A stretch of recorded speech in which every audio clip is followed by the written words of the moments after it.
Hello friends, it's nice to see you today. We're going to be reading a story about a bull who acted a little different than the other bulls. Instead of wanting to fight in the bull ring, he really just wanted to smell the flowers. So let's go ahead and read the story of Ferdinand. This one's written by Munro, and the pictures are by Robert Lawson.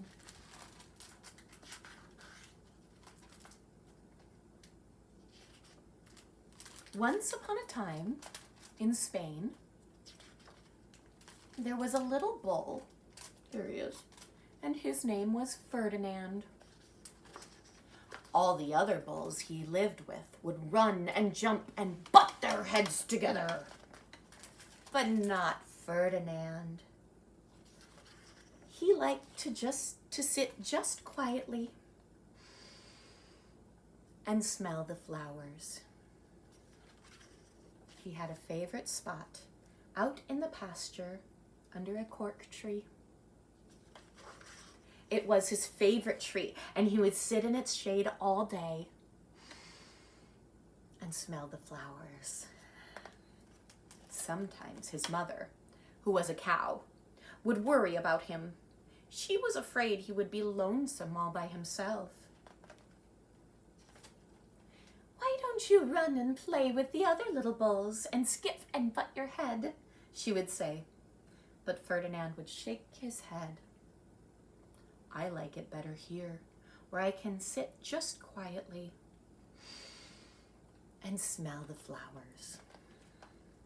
His mother saw that he was not lonesome, and because she was an understanding mother, even though she was a cow, she let him just sit there and be happy.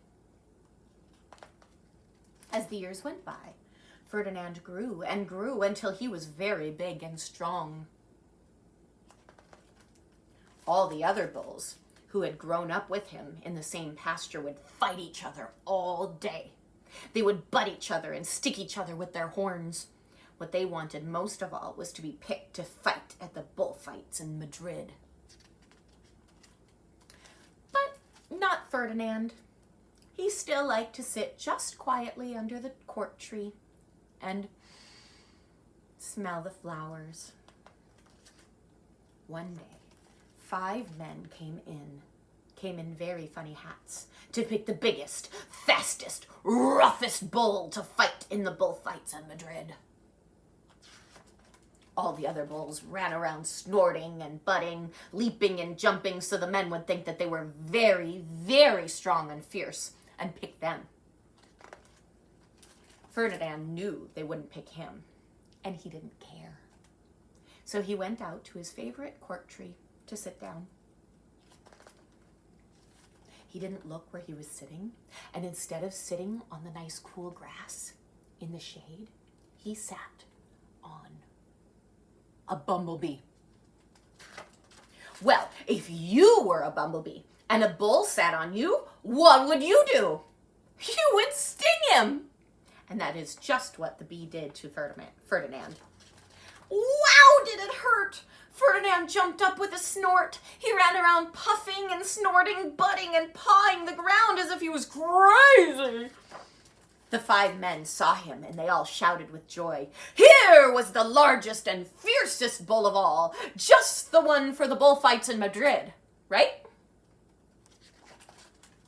So they took him away for the bullfight day in a cart. What a day it was!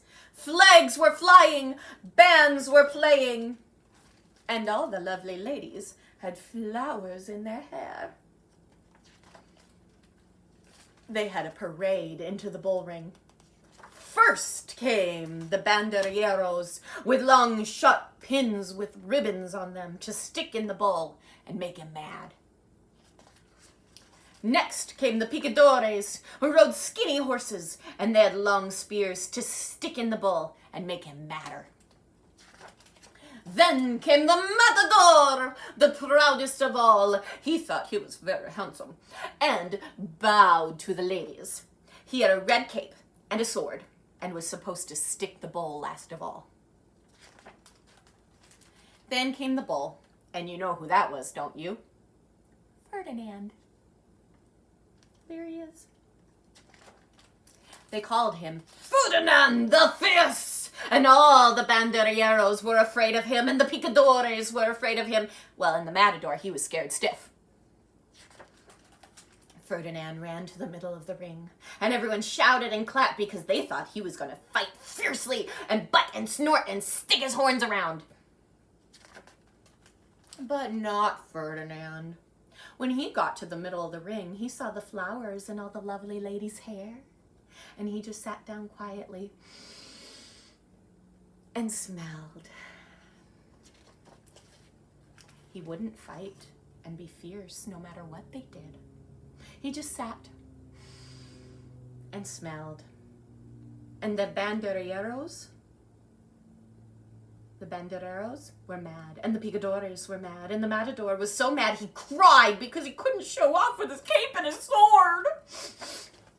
So they had to take Ferdinand home. And for all I know, he is sitting there still, under his favorite court tree, smelling the flowers, just quietly. He is very happy. The end. It's a pretty good story, huh?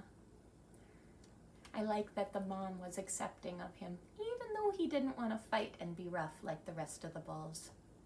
That was very kind of her. I hope you liked the story today, and I'll see you soon.